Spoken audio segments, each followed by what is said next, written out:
নমস্কার, আমি doctor Debasmita Roy, consultant gastroenterologist, director Dyuti cardio and gastro solution. আজকে আমরা আলোচনা করব ফ্যাটি লিভার ডিজিজ নিয়ে। ফ্যাটি লিভার ডিজিজ আজকালকার এই টার্মটি অত্যন্ত পরিচিত টার্ম। আমরা ইউএসজি করতে গেলেই দেখি ইউএসজিতে fatty liver grade 1, grade 2, grade 3 etcetera. ব্যাপারটা কী জিনিসটা সম্পর্কে আমাদের আইডিয়া রাখতে হবে। ফ্যাটি লিভার ডিজিজ হলো লিভার সেলের মধ্যে বা লিভার কোষের মধ্যে ফ্যাট জমা হওয়া। সব লিভার সেলের মধ্যে ফ্যাট জমা হলেই সেটা যে সিরোসিস হয়ে যাবে এরকম ব্যাপার নয়। যদি লিভার কোষের মধ্যে ফ্যাট জমা হওয়ার জন্য লিভারে ইনফ্লামেশন তৈরি হয় তাহলে সেটা 15 to 20% পপুলেশনে পরবর্তীকালে সিরোসিস হতে পারে।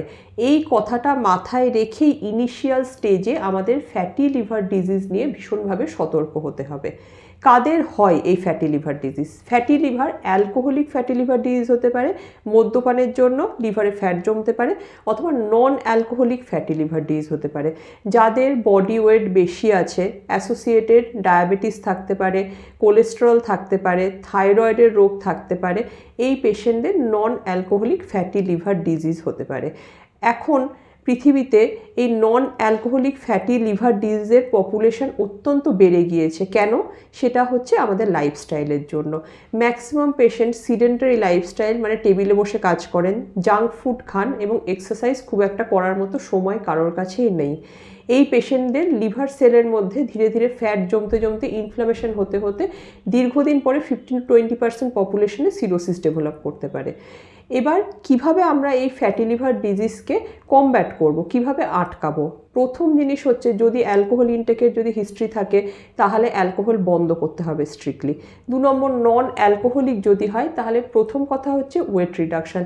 যদি 5% ওয়েট রিডাকশান করতে পারি তাহলেও সিগনিফিক্যান্ট চেঞ্জেস দেখা যায় ফ্যাটি লিভার ডিজিজে। কীভাবে ওয়েট রিডাকশান করব? ওয়েট রিডাকশানের 1 নম্বর হচ্ছে ডায়েট রেস্ট্রিকশন।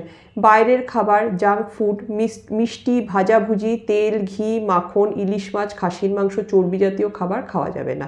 বাড়িতে নর্মাল খাবার খেতে হবে।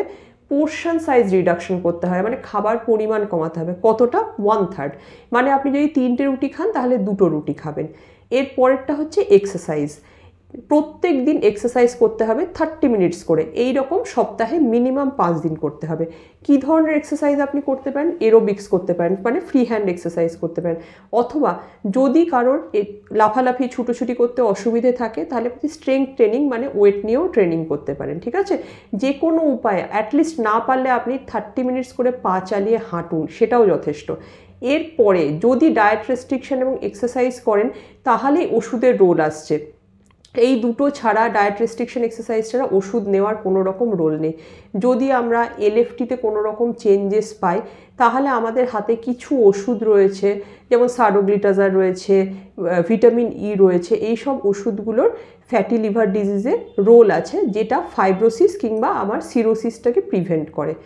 কিভাবে ডায়াগনোস করব আমাদের ফ্যাটি লিভার ডিজিজ হয়েছে কিনা? ইউএসজি 1 নম্বর উপায়। 2 নম্বর, আমাদের এলএফটি করে দেখতে হবে লিভারে ইনফ্লামেশন আছে কিনা। যদি থাকে তাহলে খুব স্ট্রিক্টলি ডায়েট রেস্ট্রিকশন, এক্সারসাইজের সাথে আমাদের ওষুধপত্র শুরু করতে হবে। 3 নম্বর হচ্ছে ফাইব্রো স্ক্যান করে আমরা দেখতে পারি লিভার সিরোসিসের দিকে চেঞ্জেস যাচ্ছে কিনা। ডায়াবেটিক পেশেন্ট হলে সুগার কন্ট্রোল করতে হবে, কোলেস্টেরল থাকলে কোলেস্টেরল কন্ট্রোল করতে হবে। ফ্যাটি লিভার ডিজিজ কিন্তু প্রিভেন্টেবল ডিজিজ।